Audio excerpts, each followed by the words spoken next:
Wendy. When I turned around after being called from behind, it was my ex-husband, David, and his mistress, whom I hadn't contacted at all since that day. It was the first time I had seen David since our divorce, and he was completely changed. Dressed head to toe in brand name clothes. Having no particular reason to ignore him, I stopped and said, "What do you want?" Surprised by my indifferent attitude, David responded with heightened excitement. "What's with the cold reception? It's hard to believe we were married until recently. More importantly, I'm going to make it big." "Is that so?" "Good for you." "Well, yeah. I'm marrying Kelly, so I'll become the heir to a major company. I feel sorry for finding out later, but since it's come to this, I'll let you know." "That's impossible.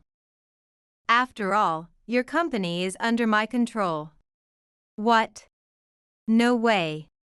My name is Wendy Anderson. I live with my younger husband, David. I work at the company my father runs, mainly handling clerical work.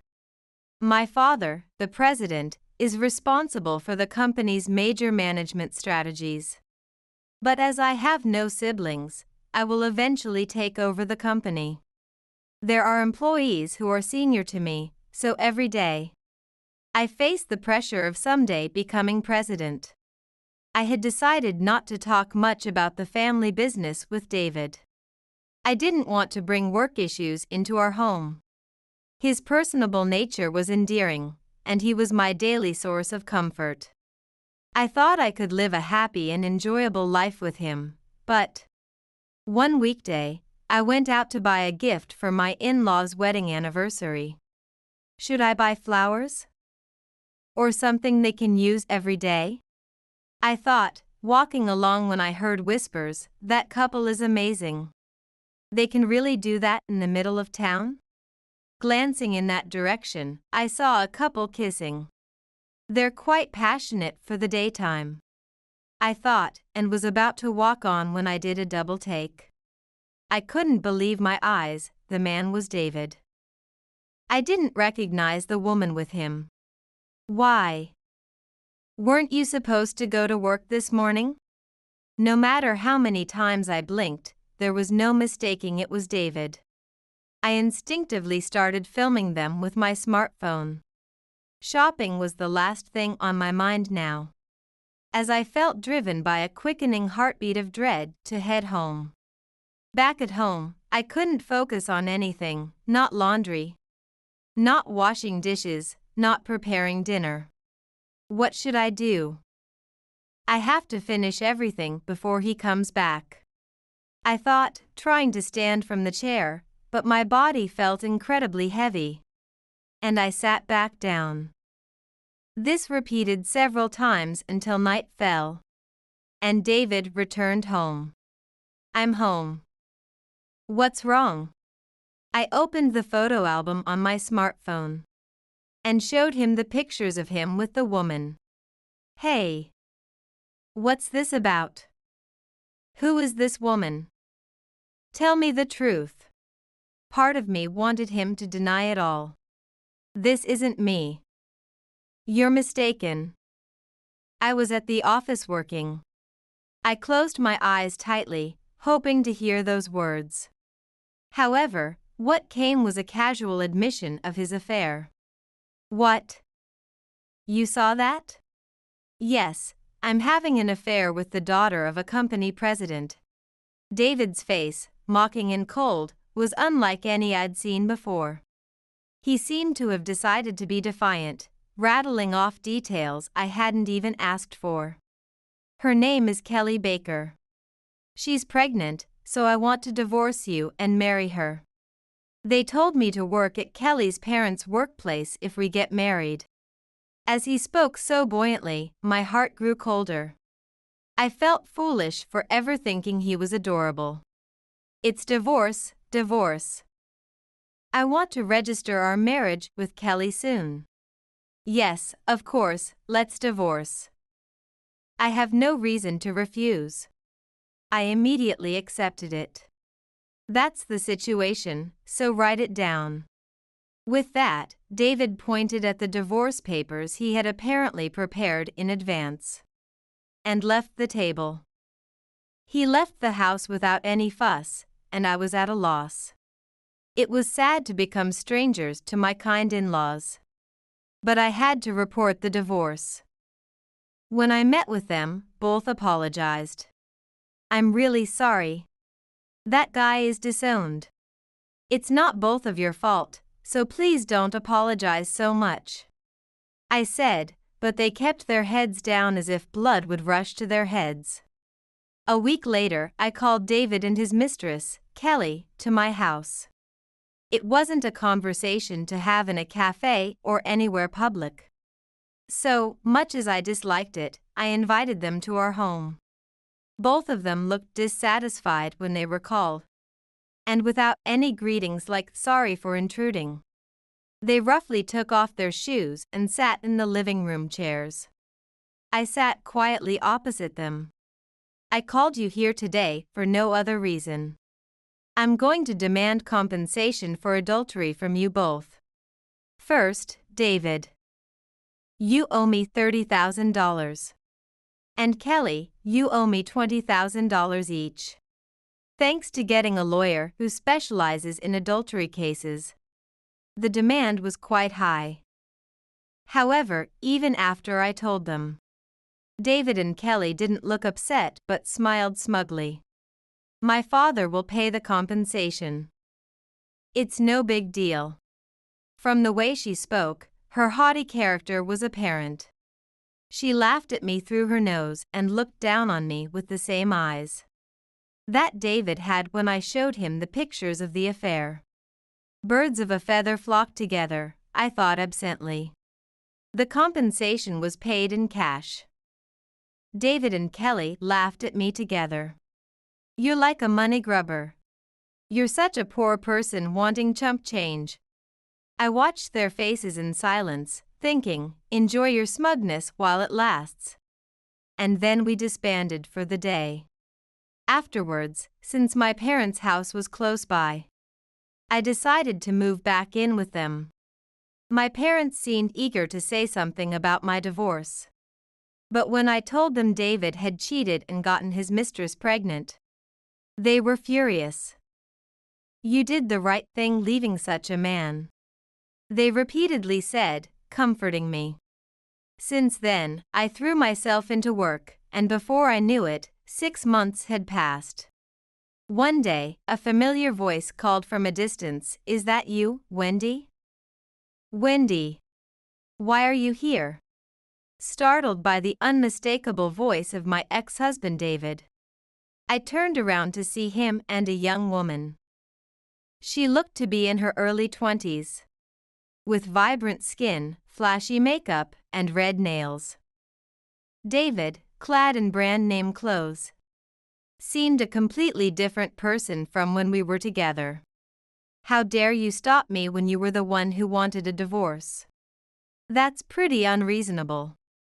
I muttered softly but stopped anyway as I had no particular reason to ignore him. Ah, what do you want? David appeared shocked by my indifferent attitude.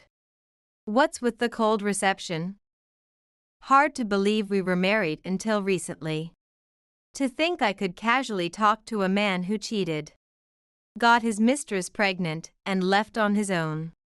Well, we were both young back then. Let me introduce you. This is my new wife, Kelly. We're here shopping for clothes for our soon-to-be-born child. More importantly, I'm going to make it big. Is that so? Good for you. Yeah. Since I'm marrying Kelly, the daughter of a company president, I'll become the heir to a major corporation. Interesting. Congratulations. And? Encouraged by my interest, David began to brag. I've been promoted rapidly since marrying Kelly. So, Kelly was your lucky charm, huh? Yeah, her father, the president, recognized my work, and I became his successor. Still, it made me wonder where David could have met such a president's daughter. I was puzzled. What's the company's name? It's Baker Commerce. Hearing the name of the mistress's company made me think. It sounded familiar. After a moment, I remembered that place. And decided to share something with the two, who were looking triumphant. I feel sorry for you finding out later, but I'll tell you anyway. That's impossible. After all, your company, it's under my control. What? No way. What are you joking about? Not funny at all. You're just coasting along on your dad's connections at a company. Oh, really? You could keep your dreams to yourself. This is no joke. Although I'm mostly doing clerical work now, I'm learning management skills from my father in preparation to take over as his successor. I have to be mindful of my seniors. And sometimes it gets me down thinking I'm not recognized. So, Baker Commerce, it's under my father's company, and I'm the leading shareholder. Kelly, do you know who owns your parent company? Don't be ridiculous. It's Stone Corporation, right? Yes, I'm the daughter and the heir of Stone. What? David, you know my father is the president of a major corporation, right? It's not strange that his daughter would be a shareholder of one of its subsidiaries. Both of you, do you understand what this means? David, you becoming the successor is impossible because I, the principal shareholder, am against it. I could see David and his mistress's faces turn pale instantly. Well, I didn't know Kelly's company was under that umbrella. Having someone who cheats as a successor is too risky. I will make sure to report this properly. Because if news of the heir of a significant subsidiary being involved in cheating or divorce scandal surfaces, it will tarnish the parent company's reputation, right? Don't you think? As I said this, David, boiling with anger, retorted. You should just keep quiet about it. Yes. Just keep this between us. You must be seeking revenge because I cheated on you. What an awful woman. And what's this about going back to your parents' home now? As a shareholder, you must have a lot of money. You kept quiet about that too. In the past, being the daughter of a wealthy father, I had endured unpleasant things. Your dad is rich, so this should be easy for you, right? I was often forced to treat others or faced with prejudiced views. That's why I chose not to tell anyone. Without changing my expression, I listened to David and then spoke my mind. I don't do things I believe are wrong. I didn't mention being a shareholder because, during our time together, I didn't want to rely on my family's status. But, in the end, not letting go of the shares was like taking out insurance for myself. But after divorcing David, I realized something. Ultimately, I wanted to distance myself from my parents' home. Because I was too aware of it. I am just me, after all. I am grateful to David and Ms. Kelly for teaching me that. What's there to be thankful for? Anyway, thanks for the information. It's good to know before everything was decided. So, wait a minute, are you really the principal shareholder you claim to be? Are you just trying to get back at me for taking David away from you? Are you all living in a fantasy world? Why would I need to lie at this point? If you think it's a lie, then so be it. I'm busy. I'll take my leave now. As I spoke, David and Kelly stood there dumbfounded. But then quickly left as if they had thought of something. Soon after, I received a call from the housekeeper at my parents' home. Miss David, whom I heard you had parted with, has come and is asking to speak with your father. What should we do?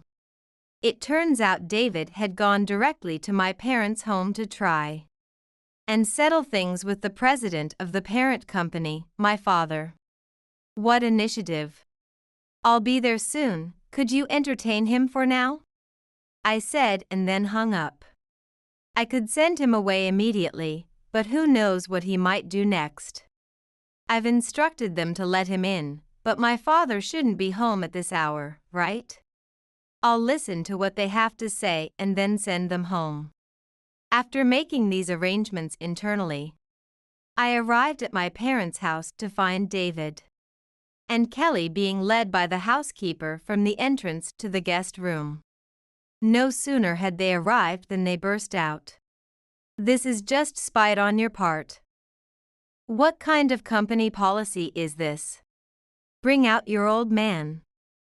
Really, there's a limit to holding a grudge." Despite themselves being the ones who had a marriage of conquest, I thought it ridiculous. Busy as he was, my father wouldn't be home at this hour. So I played along, all right. If my father is at home, then fine. Otherwise, this conversation never happened. You two have no right to speak on this matter. They both looked frustrated.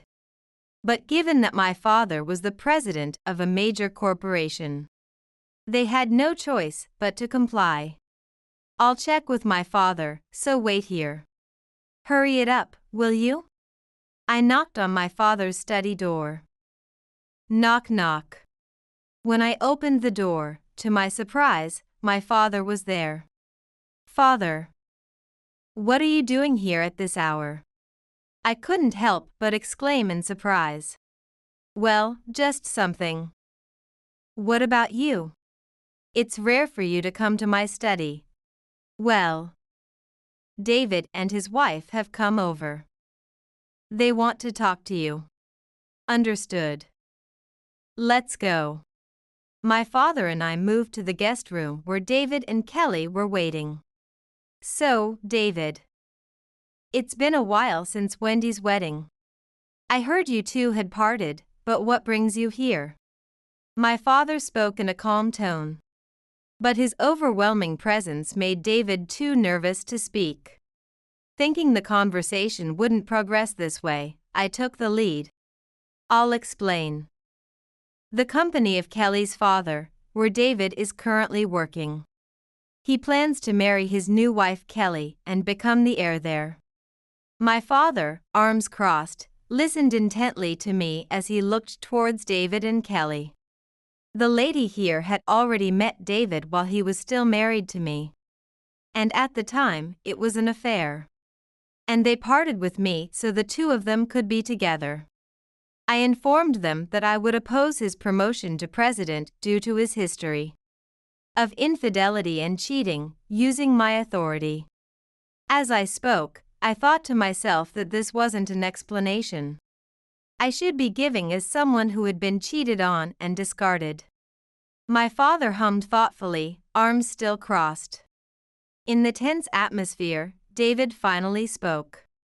"Please. Our child will be born soon. It doesn't make sense for the husband of the president's daughter not to be the next president. Considering the public perception and everything else. It's a big problem if he can't become the heir because of a grudge from the divorce.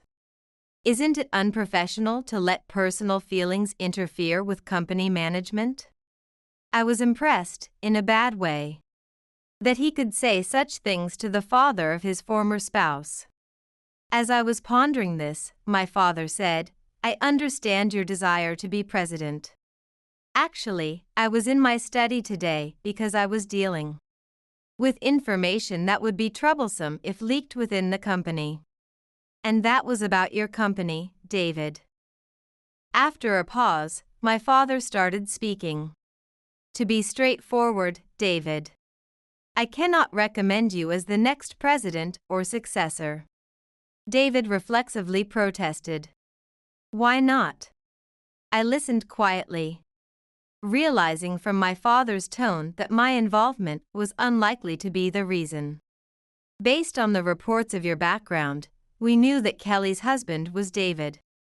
And of course, that you were married. That means we're also aware of the circumstances. That's a concern in itself, but my father seemed hesitant to continue. I shouldn't say this. It involves privacy.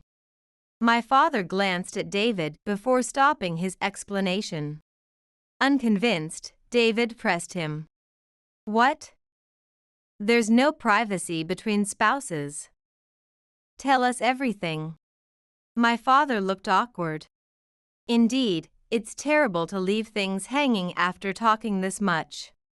I'll tell you, but I'm not responsible for what happens next. Is that okay with you? David, Kelly, and I all swallowed nervously. David, it appears you've been meeting 3 other women since divorcing Wendy. The secretary, a high school girl, and a nightclub worker.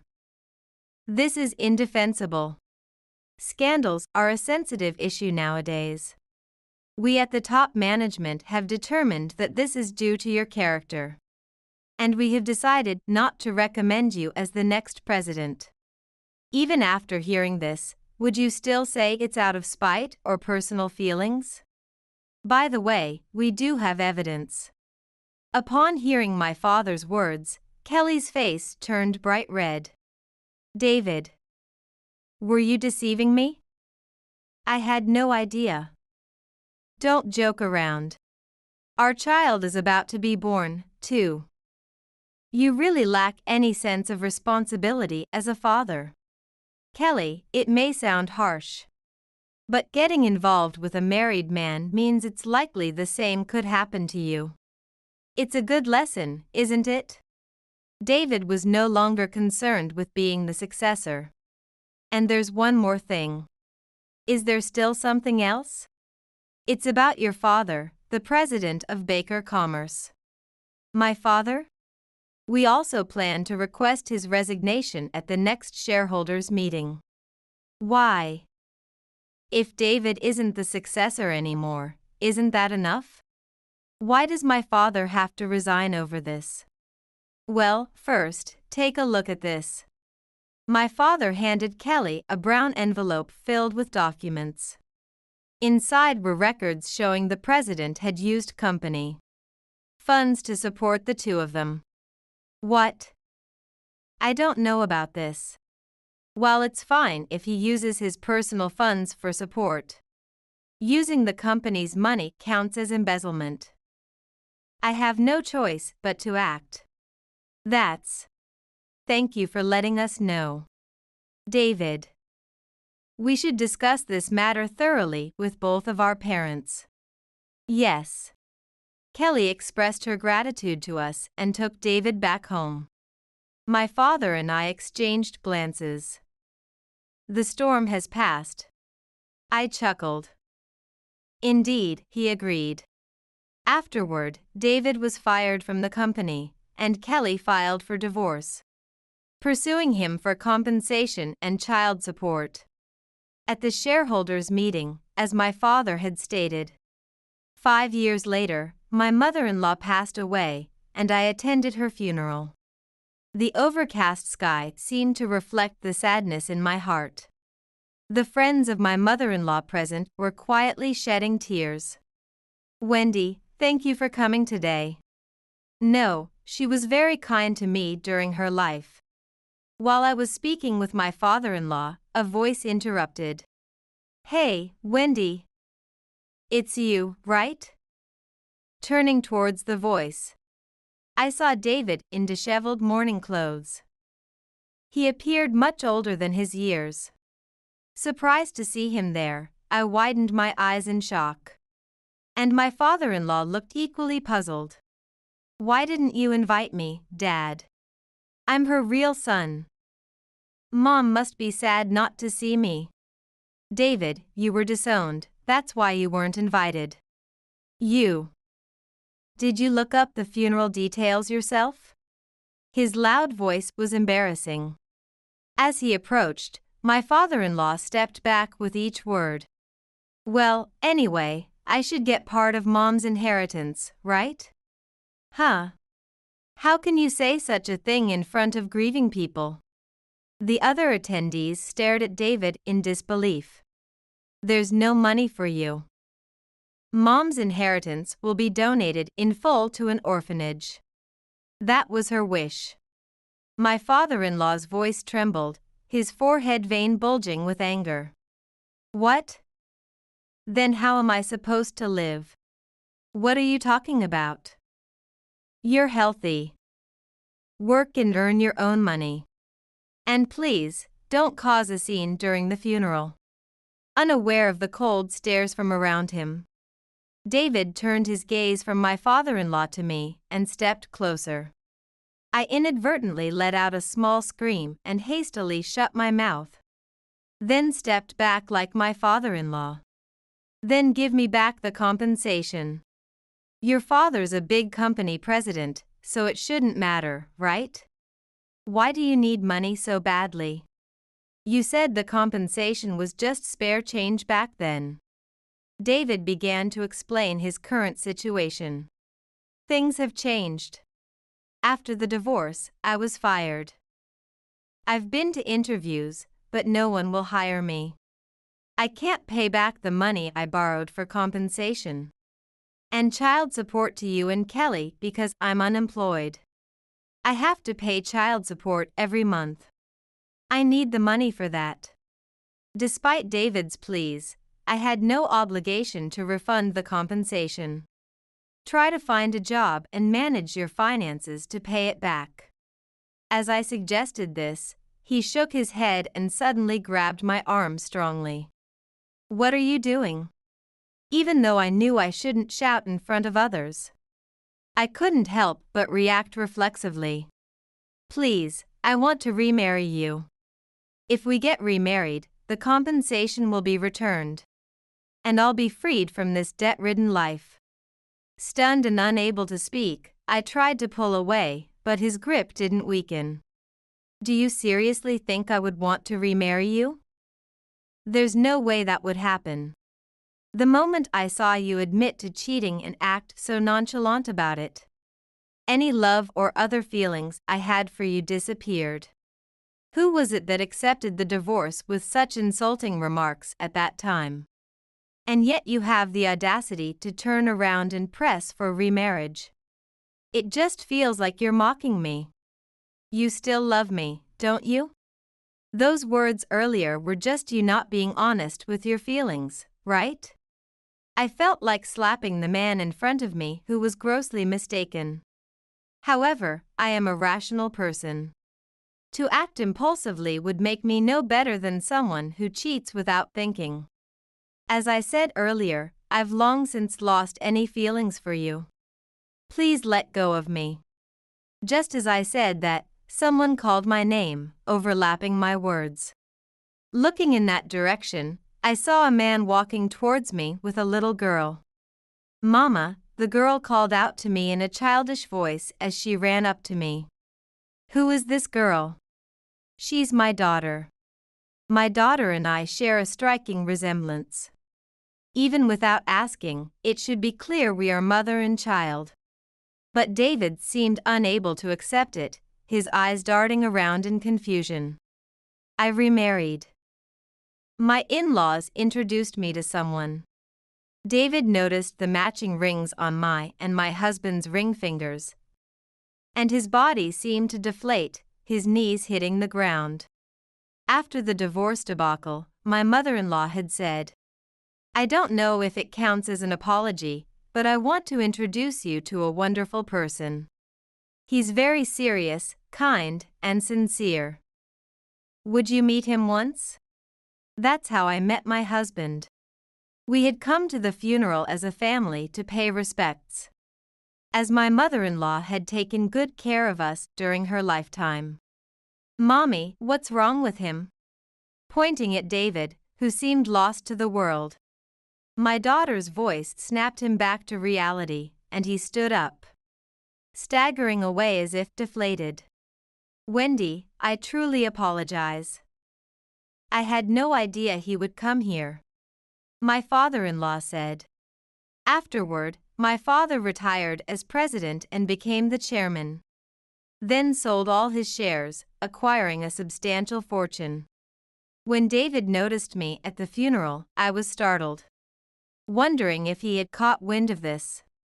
However, now that he knew I had a new husband, he would likely no longer interfere. David was destined to struggle with his debts for the rest of his life. Thanks to my father's wealth, we were able to live a comfortable life. Our daughter was growing healthily, and her capabilities were gradually increasing. Both parents watched over her warmly. My father's face always softened adorably when called Grandpa, his smile deepening.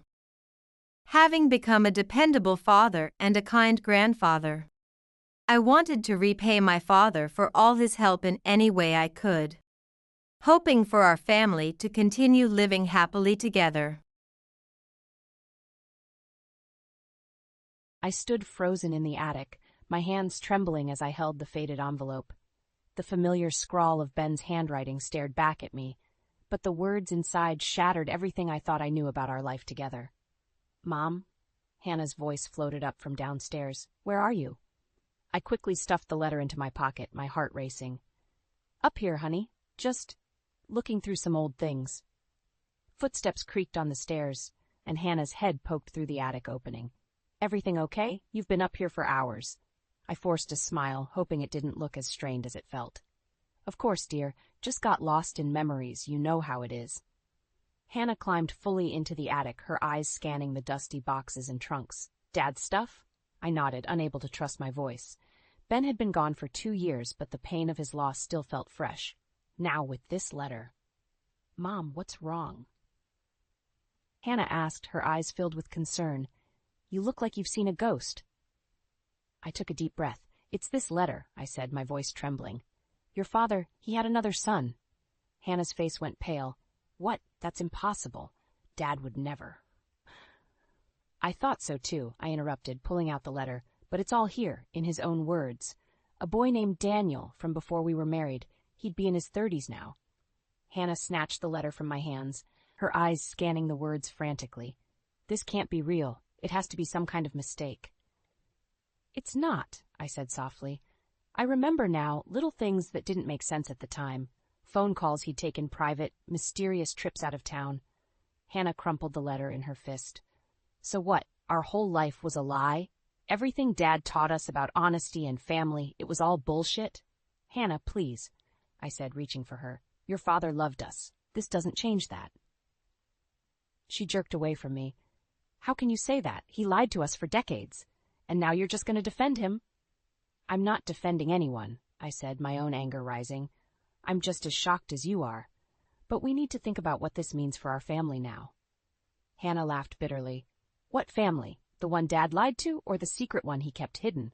Before I could respond, Mark's voice called from downstairs. "Mom? Hannah? You up there?" Hannah's eyes widened in panic. "Don't tell him," she hissed. "Not yet. I can't deal with this right now." I nodded, understanding her need for time to process. "We'll talk more later," I whispered as Mark's footsteps approached. "Hey, what's going on?" Mark asked, poking his head into the attic. "Family meeting in the dust?" I forced a laugh. "Just reminiscing. Your sister was helping me sort through some of your father's things." Mark's face softened. "Oh, find anything interesting?" Hannah and I exchanged a quick glance. "Nothing earth-shattering," I lied, feeling the weight of the secret already. "Well, come on down," Mark said. "I picked up dinner on the way over. We can eat and catch up." As we made our way downstairs, my mind raced. How could I keep this from Mark? How would this secret affect our family? And what about Daniel? Did he even know about us? At the dining table, surrounded by my children, I felt the familiar comfort of family. But now there was an undercurrent of tension, a secret threatening to tear us apart. "So, Hannah," Mark said between bites, "how are things with Eric? You two worked everything out." Hannah's fork clattered to her plate. I don't want to talk about it." I saw the pain in her eyes, remembering her recent struggles with her husband's infidelity. Now, with her father's betrayal fresh in her mind, I could only imagine the turmoil she was feeling. "Hannah, honey," I started, reaching for her hand. She jerked away, standing abruptly. I have to go. I can't be here right now. As she rushed out, leaving Mark confused and me heartsick, I realized our family would never be the same. The letter in my pocket felt like it weighed a ton, and I knew the worst was yet to come. My hands shook as I stirred sugar into my coffee, watching the door of the small cafe. Any moment now, I'd come face to face with the living proof of Ben's betrayal. Daniel, my husband's secret son. The bell above the door chimed, and a young man walked in, his eyes scanning the room. My breath caught in my throat. He looked so much like Ben, it was uncanny. Our eyes met, and he hesitated before approaching my table. I stood, my legs unsteady. "You must be Daniel," I said, my voice barely above a whisper. "I'm Rachel, Ben's wife." Daniel stiffened, his eyes narrowing in suspicion. "Wife? I don't understand. My father wasn't married." We sat down, the tension palpable between us. I clasped my hands tightly, trying to steady myself. "I'm afraid there's a lot you don't know, Daniel, and a lot I've only recently discovered myself." His jaw clenched. "What are you talking about? Who are you really?" I pulled out the letter, sliding it across the table. "This explains everything. I found it in Ben's things after he passed away 2 years ago." Daniel's hands trembled as he read, his face growing paler with each line. When he finished, he looked up at me, his eyes filled with a mix of anger and confusion. "This can't be true. My father, he wouldn't have abandoned me like this." "I'm so sorry, Daniel," I said, reaching out to touch his hand. He jerked away as if burned. "Don't," he snapped. "You don't get to comfort me. You had him for years, you and your other children." The bitterness in his voice stung. "We didn't know about you either, Daniel. This is a shock for all of us." He laughed humorlessly. "A shock? My entire life has been a lie. And now you show up, expecting what? That we'll be one big happy family?" I shook my head. "No, I don't expect anything. I thought you deserved to know the truth." Daniel stood abruptly, his chair scraping loudly against the floor. "The truth? The truth is that my father was a liar and a coward, and you're just the messenger of his betrayal." As he stormed out, I felt the eyes of other patrons on me. Whispers and curious glances made my cheeks burn with shame. This wasn't how I'd imagined our meeting would go. My phone buzzed insistently. Hannah's name flashed on the screen. With a heavy sigh, I answered. "Mom, where are you? I've been trying to reach you all morning." Hannah's voice was tight with worry and lingering anger. I'm out, honey. I had an errand to run." "An errand? Mom, we need to talk about this. About him." I closed my eyes, dreading the conversation to come. "I know, sweetheart. I'll be home soon, and we can discuss everything." "Everything?" Hannah's voice cracked. "Like how Dad lied to us our entire lives? Or how you're suddenly okay with it?" "Hannah, please, it's not that simple." "It is that simple, Mom. Dad cheated, had another kid, and lied about it, and now you want us to what? Welcome this stranger into our family?" I felt a headache building behind my eyes. "We'll talk when I get home. I promise." As I hung up, I noticed Daniel lingering outside the cafe, staring at me through the window. Our eyes met, and for a moment I saw a flicker of something, longing perhaps, before he turned and walked away. I gathered my things, my mind reeling. How could I bridge the gap between my children and this young man who was such a victim as they were? And how could I reconcile the man I thought I knew with the secrets he'd kept? As I stepped outside, the weight of responsibility settled heavily on my shoulders. I had to find a way to bring this fractured family together, even if it meant facing painful truths and long-buried secrets. The road ahead would be difficult, but I was determined to see it through. For Ben, for our children, and for the son he never knew. I took a deep breath before opening the front door, bracing myself for the storm I knew was waiting inside. Hannah's car was in the driveway, and I could hear raised voices even before I stepped into the house. "How could you keep this from us, Mom?" Hannah's voice cracked with anger and hurt. "We had a right to know." I walked into the living room to find Hannah pacing, her face flushed, while Mark sat on the couch, his head in his hands. The tension in the air was palpable. "I'm sorry," I said, my voice barely above a whisper. "I was trying to process it myself before." "Before what?" Hannah interrupted. "Before dropping this bomb on us? Another brother? How could Dad hide this from us?" Her voice cracked, and I could see the tears welling up in her eyes. "I can't handle another betrayal right now." Mark finally looked up, his expression a mix of confusion and concern. Hannah, calm down. We need to approach this rationally. Rationally? Hannah scoffed. There's nothing rational about this, Mark. Our entire childhood was built on a lie. I stepped forward, reaching out to my daughter. Hannah, sweetheart, please. Your father loved you both very much. This doesn't change that. She jerked away from my touch. Doesn't it? He had a whole other life, Mom, a son he never told us about. How can you defend him? I'm not defending anyone, I said, feeling my own emotions rising. I'm just as shocked as you are, but we need to figure out how to move forward. Mark stood up, always the peacemaker. Mom's right, we can't change the past, but we can decide how to handle this now. Have you met him, Daniel? I nodded, feeling a lump form in my throat. Yes, this morning. He didn't know about us either. He's struggling with this just as much as we are. Hannah laughed bitterly. Oh, poor him. Welcome to the club of Dad's lies and disappointments. That's not fair, I said, my voice sharper than I intended. Daniel is as much a victim in this as we are. He grew up without a father, never knowing why he was abandoned. So what? We're supposed to welcome him with open arms? Hannah's voice dripped with sarcasm. One big happy family? Mark intervened, his voice calm but firm. No one's saying that, Hannah. But we can't just ignore his existence either. He's our brother, whether we like it or not. Hannah's phone buzzed, and she glanced at it, her face darkening. I have to go. Eric's waiting for me. As she grabbed her purse, I couldn't help but notice the tension in her shoulders, the way her hand shook slightly. Hannah, is everything okay with you and Eric? She paused at the door, not turning to face us. Everything's fine, Mom, just peachy. One big happy family, remember? The door slammed behind her, leaving a heavy silence in its wake. Mark sighed, running a hand through his hair. Well, that went about as well as expected. I sank onto the couch, suddenly feeling every one of my 63 years. I don't know what to do, Mark. How do we move forward from this? He sat next to me, placing a comforting hand on my shoulder. One day at a time, Mom, we'll figure it out together. As we sat there, the weight of our new reality settling around us, my phone buzzed. A text from an unknown number. Rachel, it's Daniel. I've been thinking about our meeting. Can we talk again? There's so much I need to know. I showed the message to Mark, my heart racing. He nodded slowly. You should meet him again. Maybe I could come too?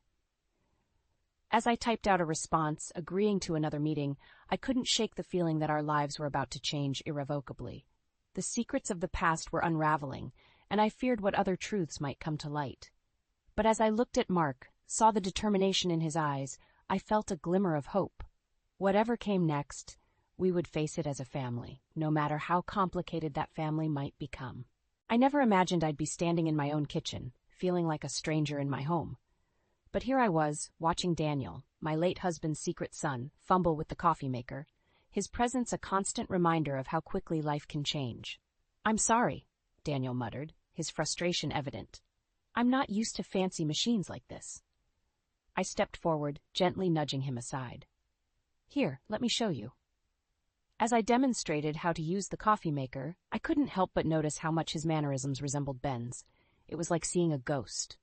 The front door slammed, making us both jump. Hannah stormed into the kitchen, her eyes blazing when she saw Daniel. What's he doing here? She demanded, glaring at me. I took a deep breath, steeling myself. Daniel's apartment flooded.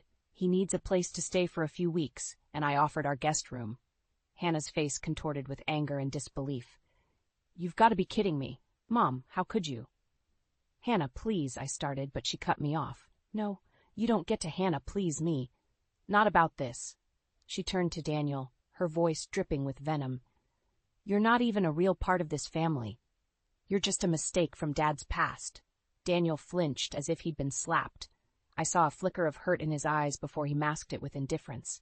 Hannah, I exclaimed, shocked by her cruelty. That's enough. Daniel is your brother, whether you like it or not.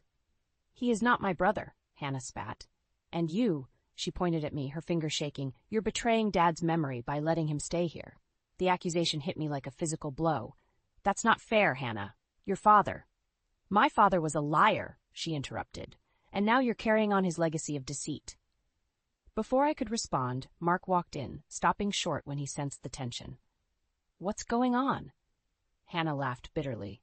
Oh, nothing much. Mom's just invited our bastard brother to live with her. One big happy family, right? Mark's eyes widened. Daniel's staying here? I nodded, feeling overwhelmed. It's temporary. His apartment. I don't care about his apartment, Hannah interjected. I care about you choosing him over us. I'm not choosing anyone, I said, my voice rising. I'm trying to do the right thing. The right thing? Hannah scoffed. The right thing would have been telling us the truth from the beginning, but I guess the apple doesn't fall far from the tree when it comes to keeping secrets. Her words stung, bringing tears to my eyes. Hannah, that's enough. I know you're hurting. But you don't know anything, she said, her voice breaking. You have no idea what I'm going through. With that, she stormed out, leaving a heavy silence in her wake. Mark sighed, running a hand through his hair. I'll go talk to her. He gave Daniel an apologetic look before following Hannah. I turned to Daniel, who looked uncomfortable and out of place. I'm so sorry about that. Hannah's going through a difficult time, and... It's okay, he interrupted, his voice soft. Maybe this was a mistake. I should go. As he moved to leave, I felt a surge of determination. No, Daniel, please stay. We can't keep running from this. We're family, and it's time we started acting like it. He hesitated, studying my face. Are you sure? I don't want to cause more problems. I took his hand, squeezing it gently. I'm sure. It won't be easy, but we'll figure this out together. As Daniel nodded, accepting my offer, I realized I'd made a decision that would change everything. By choosing to embrace Daniel as part of our family, I was opening the door to more conflict, more pain, but also the possibility of healing and growth. Looking at Daniel's grateful expression, I knew I'd made the right choice, even if it meant facing Hannah's wrath and navigating the complicated emotions that came with integrating a long-lost family member. Whatever challenges lay ahead, we would face them as a family. A new, expanded, and admittedly fractured family, but a family nonetheless. The tension in the house was palpable as I prepared dinner, the clatter of pots and pans doing little to drown out the silence between Daniel and Hannah. Mark had come over, ostensibly to help with the meal, but I knew he was here to play peacekeeper. Hannah, could you set the table? I asked, hoping to involve her in some way. She rolled her eyes but complied, slamming drawers as she gathered silverware. Daniel winced at each loud noise, his discomfort evident. Mark cleared his throat. So, Daniel, what do you do for work? Before Daniel could answer, Hannah interjected, Why bother asking? He'll probably just lie like Dad did. Hannah, I snapped, my patience wearing thin. That's enough. Mark stepped between them, his voice calm but firm. I don't like this any more than you do, he said to Daniel, but we're family now. We have to make this work. Daniel offered a reluctant nod, and for a moment I saw a glimmer of hope. Maybe, just maybe, we could find a way through this. But then Hannah's phone buzzed, and her face darkened as she read the message. Without a word, she grabbed her keys and headed for the door. Hannah, where are you going? I called after her. Out, she replied curtly. Don't wait up. As the door slammed behind her, I felt a knot of worry form in my stomach. Something was wrong, beyond just the tension with Daniel. Mark sighed, running a hand through his hair. I'll go after her, make sure she's okay. I nodded gratefully, watching as he left. Alone with Daniel, I felt the weight of everything pressing down on me. I'm sorry, Daniel said softly. I never meant to cause so much trouble. I turned to him, seeing the genuine remorse in his eyes. It's not your fault, Daniel. This situation, it's complicated for all of us. As we finished preparing dinner in silence, my mind raced. How could I bridge the gap between my children and this young man who was as much a victim of circumstances as they were? Just as we were sitting down to eat, my phone rang. It was Mark. Mom. His voice was tight with worry. I followed Hannah. She's outside Eric's office, and I think she's spying on him. My heart sank. What? Why would she? I don't know, but she looks upset. I think she suspects he's cheating again. The pieces suddenly fell into place. Hannah's erratic behavior, her increased hostility, the secretive phone calls. How had I missed the signs? I'm coming, I said, already reaching for my keys. Stay with her, Mark. Don't let her do anything rash. I turned to Daniel, who looked concerned and confused. I have to go. Hannah's in trouble. Will you be okay here? He nodded, understanding in his eyes. Go, take care of her. As I drove through the darkening streets, my mind whirled with possibilities. If Eric was indeed cheating again, it would devastate Hannah.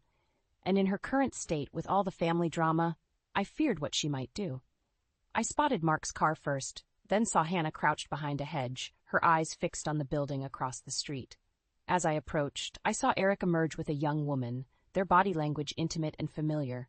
Hannah's face contorted with rage and pain. She started to move, but I grabbed her arm. "Let me go," she hissed. "I'm going to show that lying bastard exactly what he's losing." "Hannah, stop," I pleaded. "This isn't the way." She turned to me, tears streaming down her face. "Then what is, Mom? How do I make this pain stop? Dad lied, Eric lied, everyone lies." In that moment, looking at my broken, angry daughter, I realized the true cost of secrets and betrayal. It wasn't just about Ben's past or Daniel's presence. It was about trust, about the very foundation of our family. I pulled Hannah into a tight embrace, feeling her resistance melt as she sobbed against my shoulder. Over her head, I met Mark's worried gaze, and beyond him, I saw Daniel approaching cautiously, having followed us out of concern. In that moment, I knew I had to make a choice. We couldn't go on like this, tearing each other apart. Something had to change, and it had to start with me. "We're going home," I said firmly. "All of us. It's time we faced the truth. All of it together." As we walked back to our cars, I felt the weight of the decision I'd just made. The road ahead would be difficult, but it was the only way forward. It was time to confront our past, heal our present, and forge a new future. As a family, I stood in my kitchen, surrounded by the chaos of last-minute preparations for our family gathering. The air was thick with tension, and I couldn't shake the feeling that something was about to explode. Hannah burst through the door, her eyes wild and her hair disheveled. "Mom, I need to talk to you. Now." I set down the platter I was holding, my heart racing. "What's wrong, sweetie?" She glanced around nervously, then lowered her voice. "I have proof. Eric's been cheating on me again. I'm going to expose him tonight in front of everyone." My blood ran cold. "Hannah, no, this isn't the way to handle it. Let's talk about this." "Talk?" she scoffed. "That's all we ever do. Talk and pretend everything's fine. Well, I'm done pretending." Before I could respond, the doorbell rang. Guests were arriving. The next hour was a blur of greetings and forced smiles. I watched Hannah like a hawk, terrified of what she might do. Daniel hovered awkwardly on the periphery, while Mark tried his best to keep conversations flowing. Eric arrived late, looking nervous. Hannah's eyes locked onto him, and I saw a dangerous glint in them. As everyone gathered in the living room, I cleared my throat. "Thank you all for coming. I know it's been a difficult time for our family, but I hoped we could use this opportunity to—" "Oh, cut the crap, Mom," Hannah interrupted, standing up. "You want to talk about difficult times? Let's talk about how my husband has been screwing his secretary for months." A collective gasp rippled through the room. Eric paled, stammering, "Hannah, what are you?" "You thought you could get away with this?" Hannah yelled, throwing a file of incriminating photos across the room. "Everyone will know who you really are." The room erupted into chaos. Eric lunged for the photos, guests murmured in shock, and I stood frozen, watching my carefully orchestrated evening crumble. "Hannah, please," I begged, finding my voice. "This isn't the time or place." "When is the time, Mom?" she screamed, tears streaming down her face. "When Dad was alive and lying to us? Or now, when his bastard son is living in our house like nothing happened?" Daniel flinched at her words, and I saw Mark step protectively in front of him. "That's enough," I shouted, surprising even myself with the force of my voice. "Everyone, please, just calm down." But it was too late. The dam had broken, and years of pent-up resentment and secrets came flooding out. "You knew, didn't you?" Hannah accused, turning on me. "You knew about Dad's affair, about Daniel, and you never said a word." "I didn't know," I protested weakly, but doubt gnawed at me. Had there been signs I'd ignored? Eric, seeing an opportunity to deflect, jumped in. "This is rich coming from you, Hannah. You want to talk about affairs? Why don't you tell everyone about your little fling with your college professor last year?" The room fell silent, all eyes turning to Hannah. She looked like she'd been slapped. "Is that true?" I whispered, feeling like the ground was crumbling beneath my feet. Hannah's face crumpled. I was lonely. Eric was always working, and... So it's my fault?" Eric sneered. "You're no better than me, Hannah. No better than your father." "Don't you dare compare me to him," Hannah screamed, lunging at Eric. Mark intercepted her, holding her back. "Hannah, stop! This isn't solving anything." As I watched my children grapple with each other, surrounded by the shocked faces of our friends and family, I felt something inside me break. This was my fault. I'd let secrets fester, ignored the signs of trouble, all in the name of keeping the peace. Enough! The voice that cut through the chaos wasn't mine. It was Daniel's. He stood in the center of the room, his face a mix of anger and determination. "Look at yourselves. You're tearing each other apart over lies and betrayals. Is this what family means to you?" His words hung in the air, heavy with truth. I looked around the room, at the hurt and angry faces of my children, at the strangers who were supposed to be family, and I realized we'd reached a breaking point. In that moment, I knew I had a choice to make. I could let this destroy us, or I could find a way to bring us back together. But as Hannah's sobs echoed through the room and Eric stormed out, slamming the door behind him, I wondered if it was already too late. The aftermath of Hannah's revelation left our family in shambles. Guests had hurriedly departed, leaving behind a deafening silence punctuated only by Hannah's muffled sobs from upstairs. I stood in the wreckage of our living room, shattered glass and scattered photos at my feet, feeling utterly lost. Mark approached me, his face etched with concern. "Mom, what do we do now?" Before I could answer, Daniel's voice cut through the tension.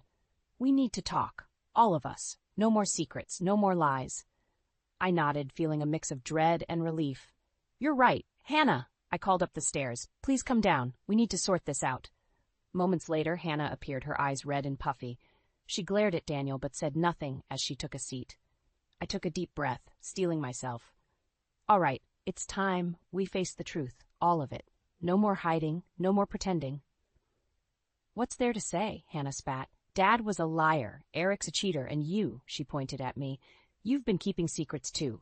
Our whole family is built on lies." "That's not fair," Mark interjected. "Mom didn't know about Daniel any more than we did." "Didn't she?" Hannah's eyes narrowed. "Are you sure about that, Mom? You never suspected anything." I felt my chest tighten. I had my suspicions over the years, but I chose to trust your father. Maybe that was a mistake." "A mistake?" Hannah laughed bitterly. "That's an understatement." "And what about you, Hannah?" Mark challenged. "You're not innocent in all this either. Eric mentioned your affair." "That was different," Hannah shouted, jumping to her feet.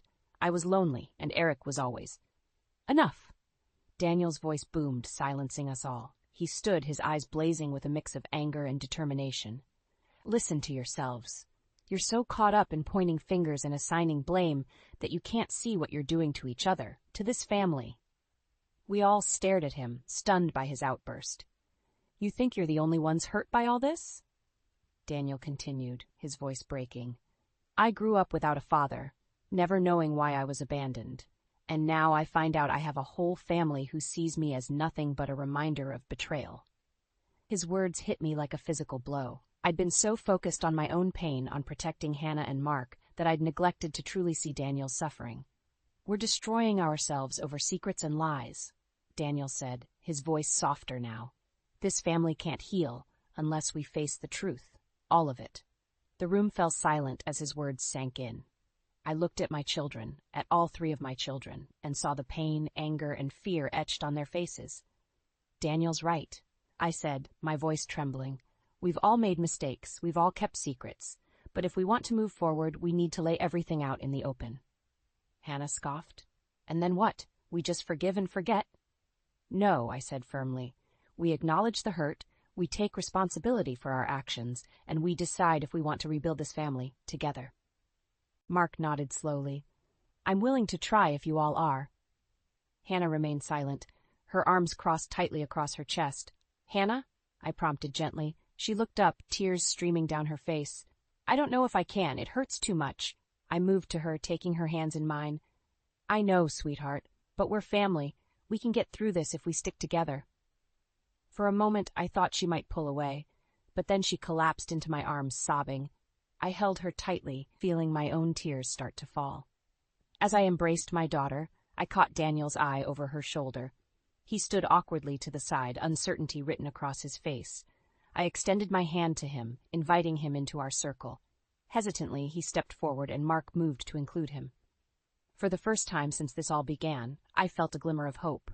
We were broken, battered by secrets and lies, but we were together. As we stood there, holding on to each other, I realized this was just the beginning. We had a long, difficult road ahead of us, but for the first time I believed we might actually make it through, as a family. The weeks following our confrontation were a delicate dance of healing and hurt. Each day brought new challenges but also small victories. I watched my family, once fractured, slowly begin to mend. Hannah was the first to take a concrete step. One morning, she approached me, her eyes red-rimmed but determined. "Mom, I think I need help, professional help." I felt a surge of pride and relief. "That's very brave of you, sweetheart. I'll help you find someone." As Hannah started therapy, I noticed subtle changes. The sharp edges of her anger began to soften, replaced by a quiet introspection. She and Eric had decided to separate, but for the first time I saw her facing the future with strength rather than bitterness. Mark threw himself into work, but also made time for Daniel. I'd catch them talking late into the night, their voices low and earnest. Slowly, a tentative brotherhood began to form. Daniel remained a constant presence, his quiet determination to be part of the family, both heartwarming and heartbreaking. I found myself drawn to him, seeing echoes of Ben in his mannerisms and smile. One evening, as we all gathered for dinner, a new weekly tradition we'd started, I looked around the table and felt a wave of emotion wash over me. We'd been through hell, but here we were, still standing, still trying. "I have something to say," I began, my voice trembling slightly. All eyes turned to me. "We've been through hell, but we have to find a way to rebuild. Family means forgiveness and growth." Hannah nodded slowly. "I'm trying, Mom. It's not easy, but I'm trying." "We all are," Mark added, glancing at Daniel. Daniel cleared his throat. "I know I'm still new to all of this, but thank you for giving me a chance to be part of this family." I reached out, taking Daniel's hand in mine. "You've always been part of this family, Daniel. We just didn't know it yet." Hannah hesitated, then extended her hand to Daniel as well. "I'm sorry for how I treated you before. You didn't deserve that." As Daniel took Hannah's hand, I felt tears spring to my eyes. It wasn't perfect, but it was progress. "I have an idea," Mark said suddenly. "Why don't we go through Dad's old things together? Maybe we can all learn more about him, the good and the bad." The suggestion hung in the air for a moment. Then, to my surprise, Hannah nodded. "I'd like that." We spent the rest of the evening in the attic, sifting through boxes of Ben's belongings. There were moments of laughter as we uncovered old photographs and mementos, and moments of tension as we confronted reminders of his secrets. As I watched my children, all three of them, piece together the complex puzzle of their father, I felt a weight lift from my shoulders. We weren't hiding anymore. We were facing our past, together. "Mom, look at this," Daniel said softly, holding out a small notebook. It was Ben's journal from the year Daniel was born. With shaking hands, I opened it. Ben's familiar handwriting filled the pages, detailing his struggles, his regrets, and his love for all his children, including Daniel. He wanted to tell us, I realized, my voice barely a whisper. He was trying to find a way. We huddled together, reading Ben's words. There were tears and angry outbursts, but also moments of understanding and forgiveness. As the night wore on, I looked at my family, battered and bruised, but healing. We had a long way to go, but for the first time, I truly believed we would make it. "We've been through hell," I said, echoing my words from earlier, "but we're finding our way back. Together." Hannah leaned her head on my shoulder while Mark and Daniel exchanged a look of newfound brotherhood. In that moment, I felt Ben's presence, not as a source of betrayal, but as a reminder of the love that had brought us all together. We were a family redefined, shaped by secrets and lies, but ultimately bound by love and the choice to forgive. As we descended from the attic, arms linked and hearts lighter, I knew that whatever challenges lay ahead, we would face them as one. The path to healing was long, but we had taken the first steps together. And in the end, that's what family is all about. Hello, I'm Amanda, a 36-year-old woman. The past few months have been really tough for me, and I'm having to relearn a lot of things. My husband, Franklin, caused a lot of the trouble I'm in, but a kind person stepped in and helped me avoid even more pain. First, let me tell you about the people in my story. The first person is my sister, Isla. She's 6 years younger than me and very pretty. Growing up, we didn't get along because I was a nerd and she was popular. She always picked on me and seemed jealous for some reason. My mom tried to help us get along, but it didn't really work. When I went to college, we didn't talk much, but after I graduated and she was a teenager, we started talking again. Our relationship got a little better, but we never got really close. That was the best we could do, and I was okay with that. Next, let me tell you about my ex-husband, Franklin. We met at work and got along really well. We dated for about 3 years before getting married. We worked hard and bought our first house together. I earned more money, so the mortgage and deed were in my name. After 2 years of marriage, Franklin asked me about having children. Honey, I was wondering about something, and I need you to think about this with an open mind. Alright, what is it? I've been thinking that we've been together for a while now, and maybe we could start a family of our own. Franklin, you know how I feel about that. I know, but we have the money for it, and it would be really cute to have little versions of us running around, don't you think? Yeah, but kids are a lot of work and responsibility. We're the most hardworking and responsible people we know. Come on, give it some thought. Okay, I promise I'll help take care of them. Just keep that in mind. Even though I wasn't keen on having kids, I gave in because Franklin kept bringing it up. First, we had a son, and 3 years later, we had a daughter. Initially, Franklin was very helpful, but that quickly changed. Suddenly, I was responsible for everything at home, including the kids. After our first child, Franklin insisted I stop working because he had gotten a promotion and was earning more than me. I tried to resist, but eventually, I decided it wasn't worth the fight and accepted my new role. To avoid getting bored at home, I took up a new hobby, hosting dinners. I often invited my mom and sister, who lived nearby, and my mother-in-law, Sonia, whenever she was in town. Eventually, I started to feel comfortable in my new life. I got to spend a lot of time with my family, and that made me happy. Franklin and I were doing okay. I had gone through some trauma after giving birth to our second child, where I almost died, which affected our relationship. I didn't think anything else was wrong, but oh, how wrong I was. As I was cleaning my room, I found a pair of panties that definitely weren't mine. My heart sank. As I stared at them, wondering if I wasn't enough for my husband, I had been feeling different lately. But I had just had our second child, it hadn't been over a year since then, and I was still recovering. I had been going to therapy, making slow progress, but it didn't seem enough because Franklin was cheating on me. Once the shock wore off, I was filled with anger and betrayal. I needed to know who my husband was cheating on me with and why. First, I sent Franklin a picture of the underwear and asked him whose they were. Then, I checked his laptop. I logged into his social media accounts and went through his chats. At first, I didn't see any unknown women, which confused me more. I looked through his messages but found nothing. In my desperation, I went through every chat, even though I knew it was foolish because everyone in his contacts was someone I knew. I couldn't believe that anyone in my life could hurt me that much. Then I realized that my sister's contact ID was everywhere I looked. At first, I didn't think much of it because why would my sister and husband talking be suspicious? But when I checked their chats, I felt sick to my stomach. They were full of pictures and videos of them in bed, messages about how much they loved each other, and plans for Franklin to leave me. I couldn't believe my own sister would do something so awful. Our relationship had never been perfect, but this was a whole new level of betrayal. First, I threw up because I was so disgusted. Then I tried calling Franklin, but he didn't answer. So, I called my sister. Isla, hey, what's up? Don't hey, what's up, me. Seriously, what's wrong with you? I don't know about mine, but I do know that I found a pair of your panties in my bedroom.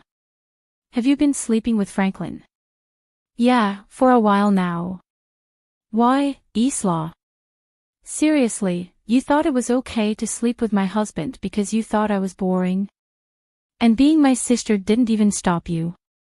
Look, I thought I was helping you out. I was keeping Franklin busy so you could focus on the kids. Are you serious? That's the dumbest thing I've ever heard. Look, we didn't mean for it to go this far, okay? I only did it because he kept hitting on me, and he's a nice guy. But he was my husband. Why would you help tear our family apart? I just want what's best for Franklin, okay? If I'm the best for him, then so be it. You're disgusting. I hung up, unable to believe her nerve. I just lay in bed and cried. I never thought my life would come to this. Eventually, my youngest woke up crying, so I tended to her. I felt empty as I went through the motions of the day. I couldn't let my kids know something was wrong, they didn't need that worry. I picked up my older child from school, made dinner, and when they asked where their dad was, I lied and said he was working late. At some point, my anger turned into worry. It was almost 11 o'clock at night, and Franklin still wasn't home. I tried calling him multiple times, but he didn't answer. I even tried calling my sister to see if he was there, but she didn't pick up either. Exhausted from the day, I went to bed, hoping it was all just a bad dream. The next morning, I woke up feeling like something was wrong. I looked around and realized Franklin's things were gone from the room. I checked the cupboards and drawers, and most of his stuff was gone from the house too.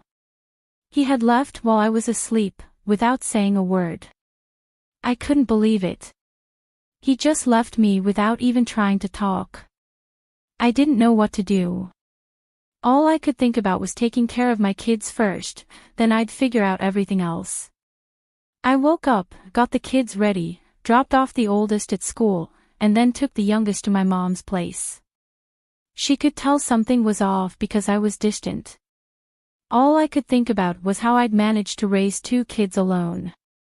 Whenever I came back to reality, I remembered I had to tell my mom about my sister and husband. Eventually, she couldn't wait any longer and asked what was wrong. Okay, I've had enough of your silence. What's going on? I don't know how to say this. Why are you? Start from the beginning. Well, I found out that Franklin has been cheating on me. What? How do you know? I found another woman's underwear in our room. When I asked Franklin about it, he didn't answer and then left. He left. What do you mean? When I woke up this morning, all his things were gone. Gone. You didn't try to stop him. I didn't even realize when he came back. I fell asleep around midnight, and when I woke up, all his stuff was gone.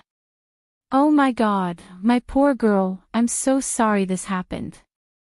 Yeah, it gets worse. Oh no, what happened? Do you know who Franklin cheated on you with? You mean you know who he cheated with? Yeah, I snooped through his things to find out. I wouldn't have tolerated this under normal circumstances, but this is different. So, who is it? Isla. Excuse me. What? Are you serious? Yeah, my husband has been cheating on me with my own sister. I called her to ask about it, and she was so casual about it. She said they were in love and she believed she was the best for him, so she was going to keep being with him. Oh my God, what has she done? I don't even know how I'm going to survive. I have 2 kids to raise, and I need to find a job too. Look, why don't we just get some rest while I try to process this? I'll be here to help you, okay? Yeah, okay. Thanks, Mom. I had become numb to everything that had happened, so telling my mom wasn't as hard as I thought. I ended up sleeping while my mom took care of my youngest. When I woke up, I heard my baby crying and my mom yelling. I rushed out and saw my mom on the phone, looking angry. She hung up and seemed surprised to see me. She apologized for the noise but didn't say more. I knew she had been giving Isla a piece of her mind. Over the next few days, Mom stayed with us. It was easier having one person move in than three. Isla kept trying to contact our mom, but she asked me to block Isla. It was comforting to have someone understand my feelings when I felt so alone. I found out through mutual friends that Franklin and Isla got married.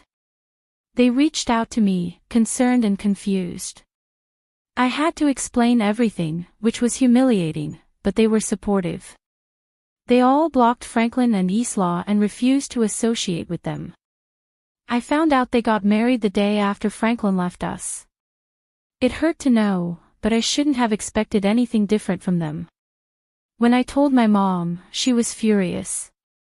You should know my mom is usually calm, so seeing her so angry with my sister was surprising. It was great to have her financial support. She wasn't obligated to help, but she did her best for us. She even helped me get job interviews because I wanted to contribute now that Franklin wasn't there to stop me. Taking care of the kids was manageable, but when they asked about Franklin, I had to hold back tears. Still, we got through it. A week later, I got a letter from Franklin. I didn't want anything to do with it. I figured it was some apology, but I was done with him. A week was too long to try to fix things, especially after he ran away from his family. So, I did the next best thing I could think of, I burned the letter. But afterward, I couldn't help but be curious about what it said. Sometimes, I wished I had read it before burning it, but then I reminded myself that nothing he could have said would change how I felt about him and what he did. The next day, my mom and I took the kids to the fair. We had a blast, and it was nice to be in a lively place after everything. I finally got to have fun and laugh, which felt great after such a tough time. That night, my mom and I relaxed with a bottle of wine, and I told her about the letter. So, something came in the mail for me last night. Oh. What was it? It was a letter from Franklin. What? What did it say? I don't know. What do you mean? You opened it, right? No, I didn't want to deal with anything he had to say, so I burned it. You burned it. Cow, what if they were official divorce papers? The envelope didn't look legal at all. I'm sure it wasn't that. Well, if you're sure. What do you think was in it? I don't know, maybe a weak apology or a request for his stuff back. I wouldn't be surprised. But how are you feeling about all of this now? Well, today was a good day. It's tough, especially when the kids keep asking where their dad is. What do I even tell them? It's slowly getting better, but only a little. As long as it's improving, I'm always here for you. And just so you know, I'm planning to cut ties with your sister. Everything I have will go to you and the kids. Oh, Mom, that means a lot.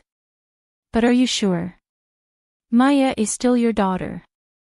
I know you and Isla had your differences, but what she did is unforgivable. I raised both of you better than this, and Isla clearly didn't care. So, she's no longer my daughter. I would have been upset if Mom changed her mind easily, but I knew Isla was still her child. I couldn't imagine how hard it must have been for Mom to make that decision because I could never do that to my kids. It made me even more grateful to have someone so supportive. Another 3 days passed, and I heard a knock on the door. It was strange because I wasn't expecting anyone, and besides, my mom, who was at work, no one ever visited. I opened the door cautiously and saw 2 men in black suits. I only opened the door a little and asked who they were. They said they were lawyers and had something for me. They handed me a note and then a check. It was made out to me, and it was for $750,000. My jaw dropped at the hefty amount. I tried to tell them there must be a mistake, but they said there wasn't and urged me to read the note. The note began with, "Thank you for saving me." As I read on, I realized the money was from my mother-in-law, Sonia. She explained that she had visited us 3 days ago, but no one was home. She called Franklin, who tried to make it seem like he couldn't get in, but I had changed the locks after he left. Sonia sensed something was wrong with Franklin's behavior and pressed him until he confessed everything. She was disgusted by his actions. Sonia felt sorry for what I had gone through and decided to leave all her inheritance to me and her grandkids. She thanked me for preventing her from making a mistake and for not trusting her son with her assets. That's what the check was for. The lawyers then told me that Sonia had been terminally ill and had passed away just the day before. She wanted me to have the money right after her death to ensure her daughter-in-law and grandkids were well taken care of. Tears filled my eyes at Sonia's kindness and loss. She was truly remarkable, always standing up for what was right. It was one of the reasons Franklin had always been afraid of her. Yet, I found her comforting. She stayed true to her word and supported me until her last breath. A few days later, Franklin called. I already knew what he was going to say, but I decided to hear him out. "What did you do?" "What do you mean?" "You know exactly what I mean, Franklin.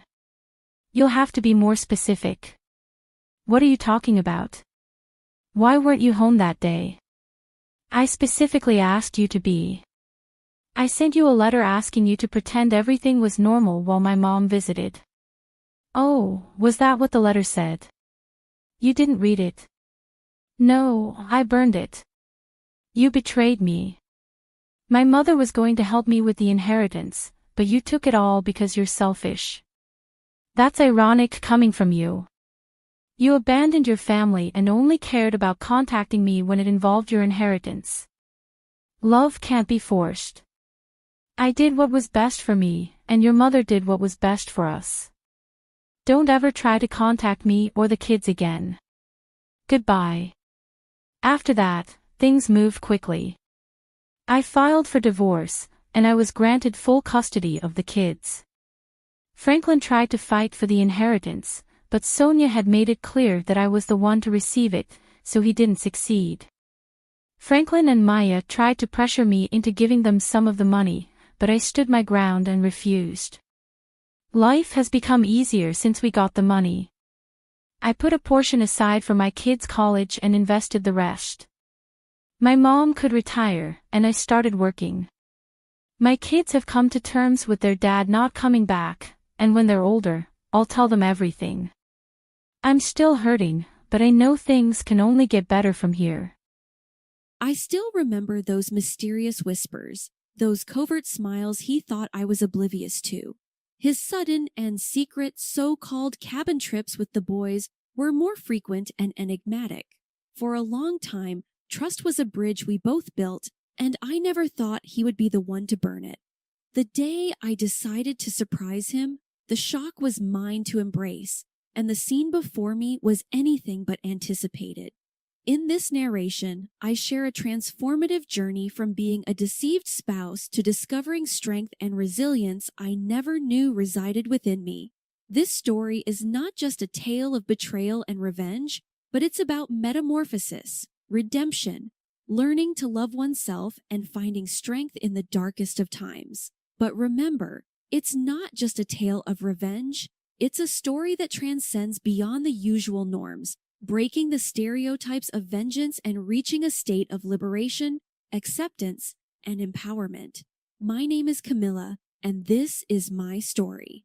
So there I was, casually sipping my morning coffee, browsing through old photos of us, hubby and me, laughing, kissing, being the embodiment of a picture-perfect marriage.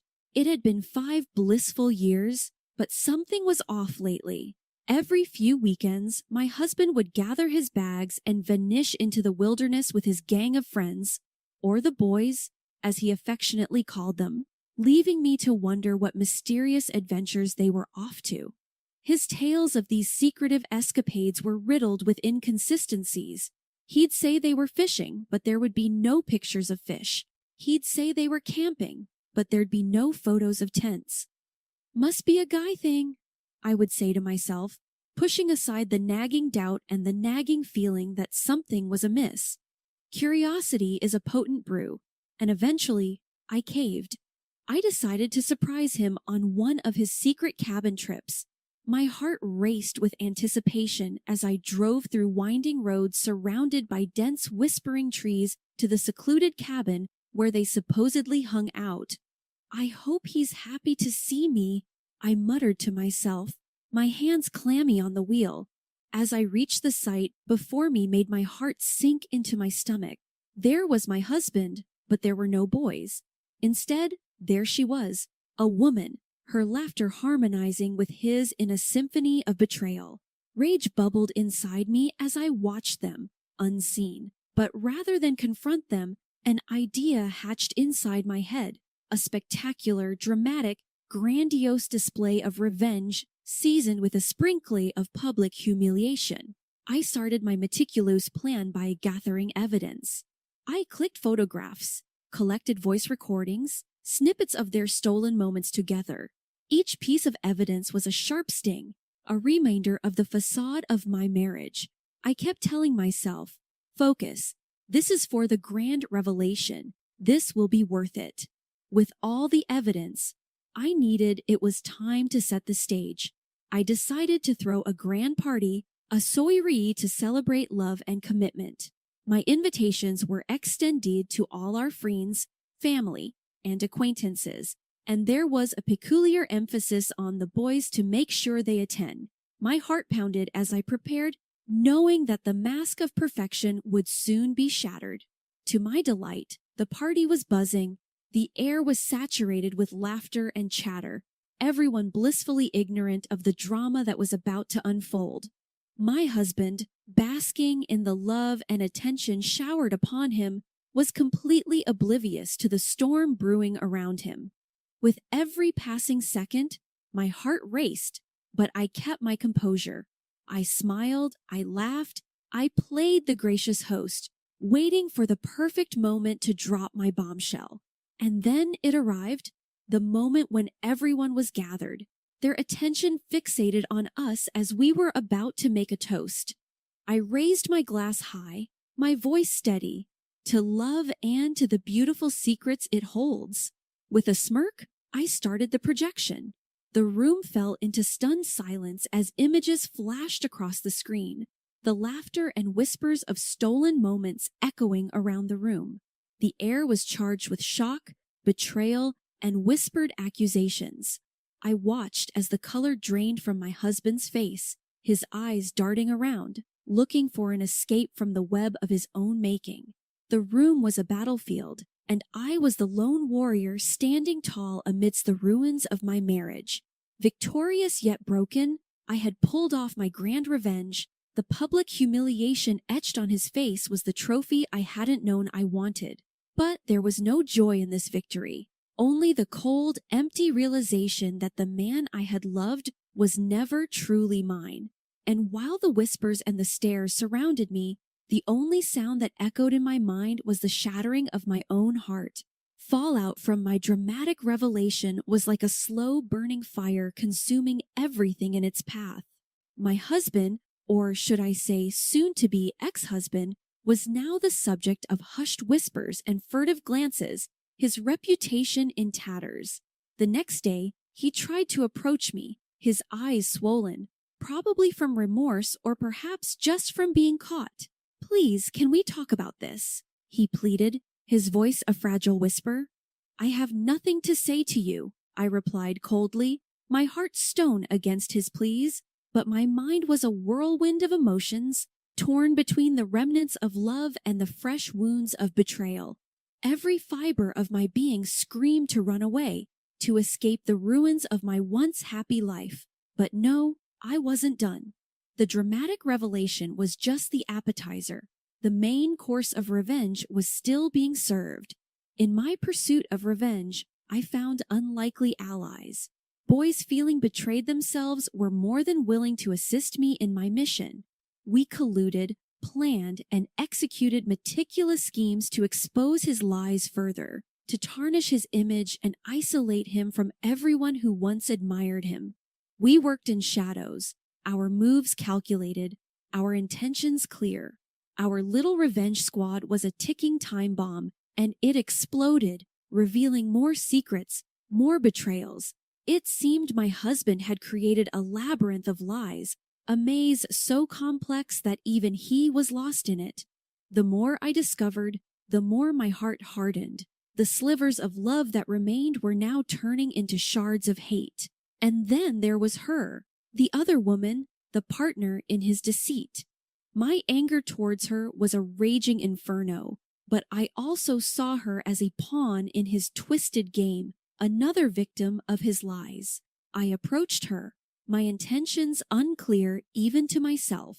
Was it to confront her, to understand her, or to simply see the face of the woman who had stolen my husband's heart? Her eyes met mine, a flicker of guilt passing through them before being replaced by defiance.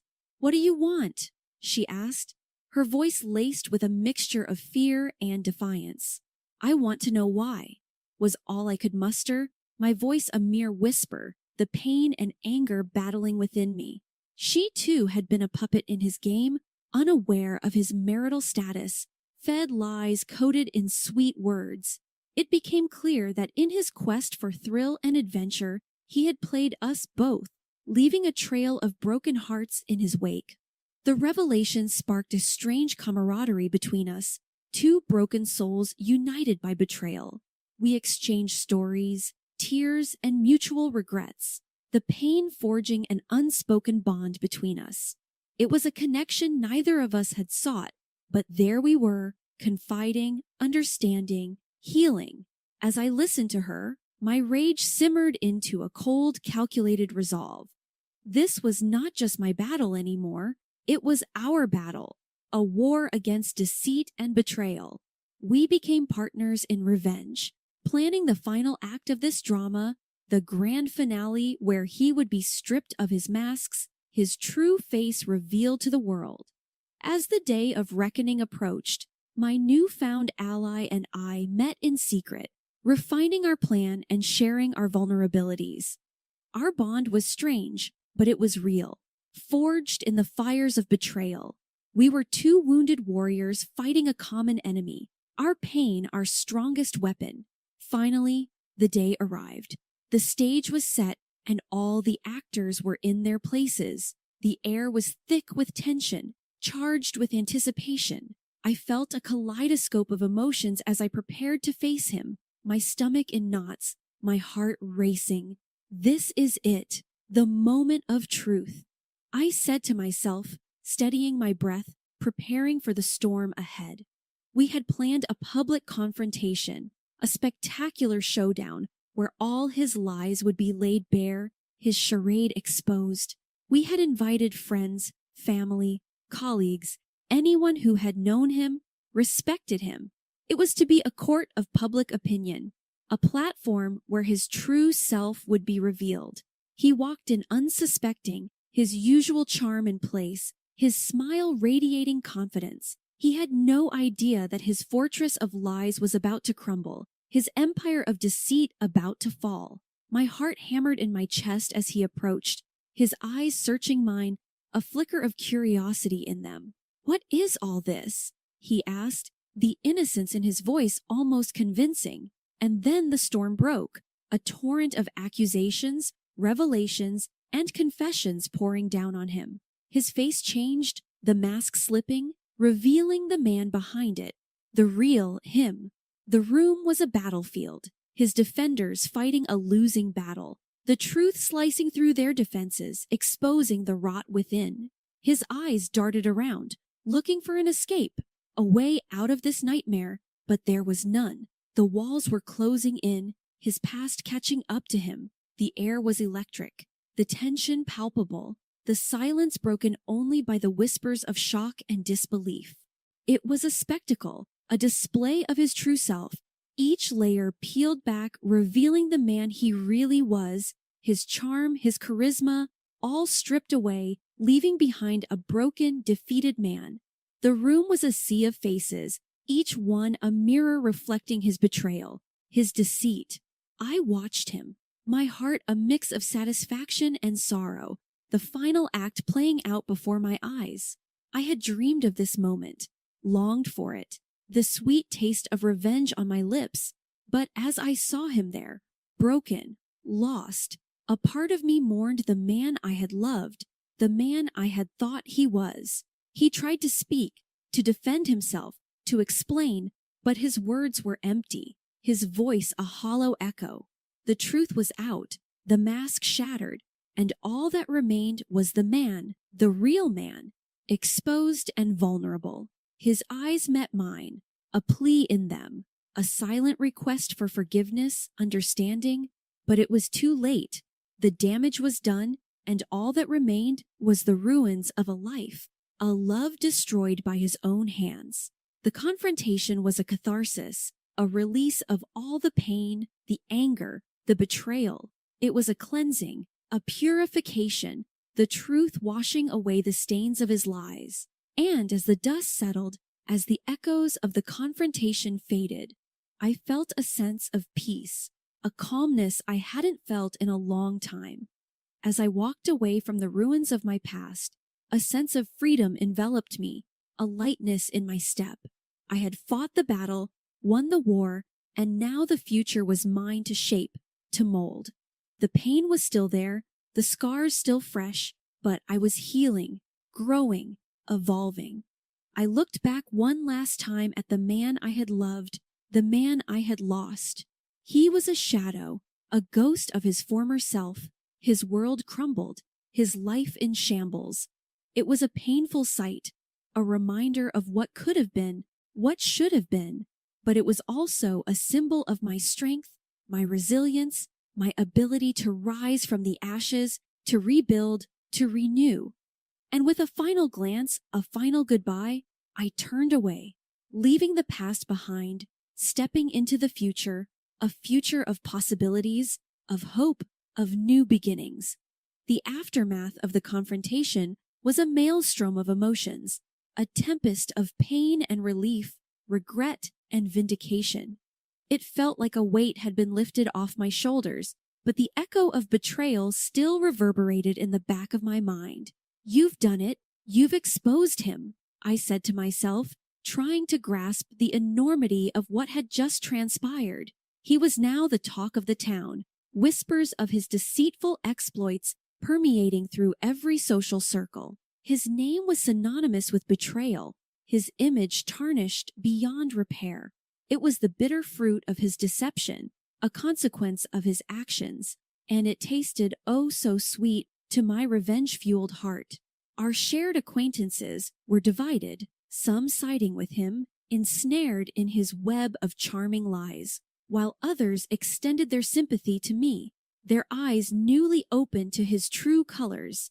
He was a war of opinions, a battlefield of conflicting loyalties, and I was at its center, a symbol of his deceit and downfall. The other woman, once my opponent, now my ally, also began her journey of healing. Our bond, though born of pain and betrayal, had become a beacon of support and understanding, a shared experience that only we could truly comprehend. We were the wounded survivors of his emotional onslaught, and together we started to rebuild our broken selves. During this turbulent time, my newfound strength became my guiding light, my compass through the storm. I immersed myself in activities that brought me joy, surrounded myself with people who loved and supported me.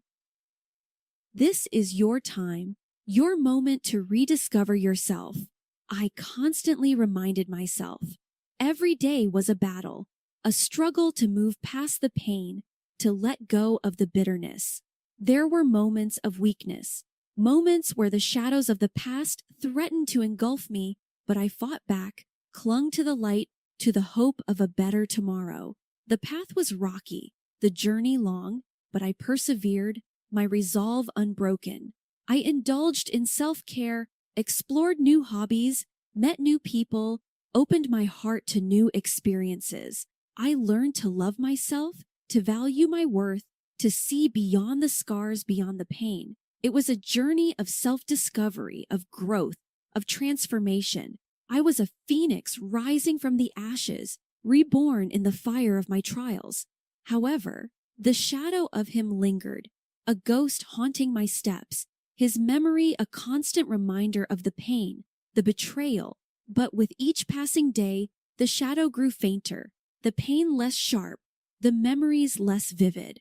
I was healing, slowly, gradually, the wounds closing, the scars fading. In my journey of rebirth, I also learned the power of forgiveness, the strength in letting go. I realized that harboring the bitterness, the anger, was only poisoning my soul, chaining me to the past, to him. To truly be free, to truly move on, you must forgive, a wise friend advised me. It was not easy to release the anger, to let go of the resentment. It was a battle, a struggle within myself, but I fought it. I conquered it. I learned to forgive, not for him, but for me, to free myself from the chains of the past, to cleanse my soul from the toxins of bitterness. It was a release, a liberation, a breath of fresh air. Forgiving him was my final act of revenge, my ultimate victory. It was my way of taking back my power, my control, my life. It was my declaration of independence, my proclamation of freedom. I was no longer his victim, no longer his prisoner. I was free, free to live, to love, to be me. In this newfound freedom, in this rebirth, I found my true self, my authentic self. I learned to embrace my flaws, to celebrate my uniqueness, to love myself unconditionally. I discovered my worth, my value, my essence. I was me, unapologetically, proudly, freely. And as I walked this path of self-discovery, of healing, of growth, I realized that this journey, this experience had shaped me, molded me into the person I was meant to be. It was a painful lesson, a harsh reality. It was my truth, my story, and I owned it, embraced it, learned from it. In this climactic juncture of my life, where forgiveness had paved the road to my emancipation from pain and I was evolving every day, I also had a revelation. What if my true revenge is not just unearthing his deceitful endeavors, but also blooming in the ruins he left me in? I thought, a newfound purpose illuminating my path. I decided to convert my sufferings, my experiences, into stepping stones to help others going through the same agony. It was time to turn the tables, time to metamorphose my pain into power, my sufferings into solace for others.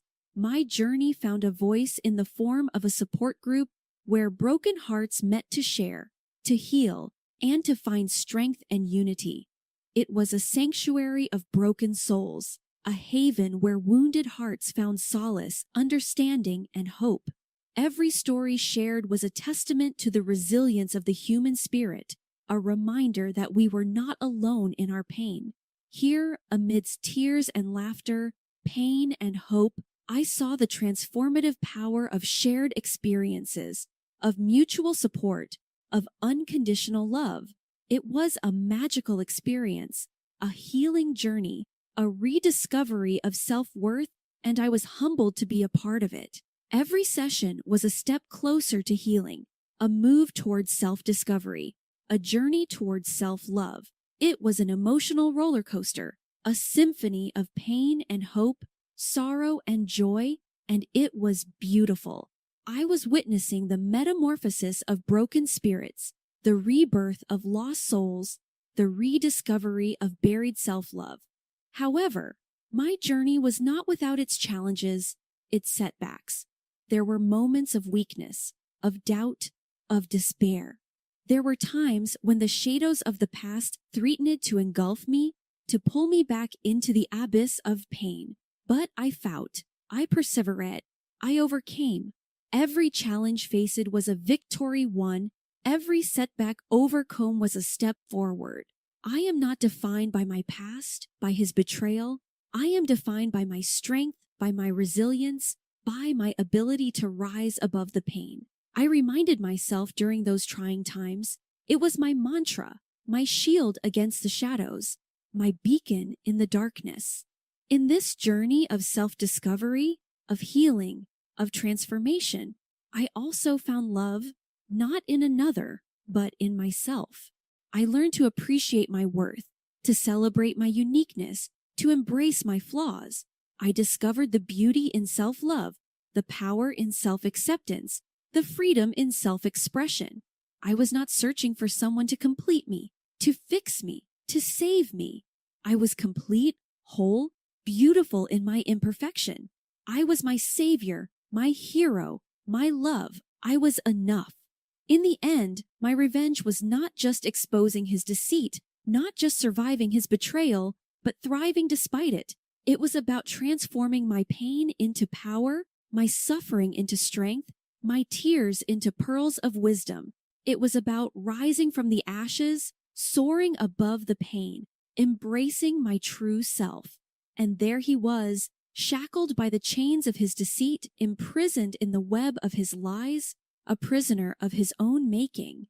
He had lost everything, his reputation, his friends, his love, while I had gained everything, my self-worth, my strength, my freedom. My true revenge was my transformation, my evolution, my liberation. It was the realization of my worth, the acceptance of my flaws, the celebration of my uniqueness. It was my journey from victim to survivor, from survivor to warrior, from warrior to victor. In conclusion, revenge is not about causing pain. It's about reclaiming your power. It's not about dwelling in the past. It's about building your future. It's not about him. It's about you.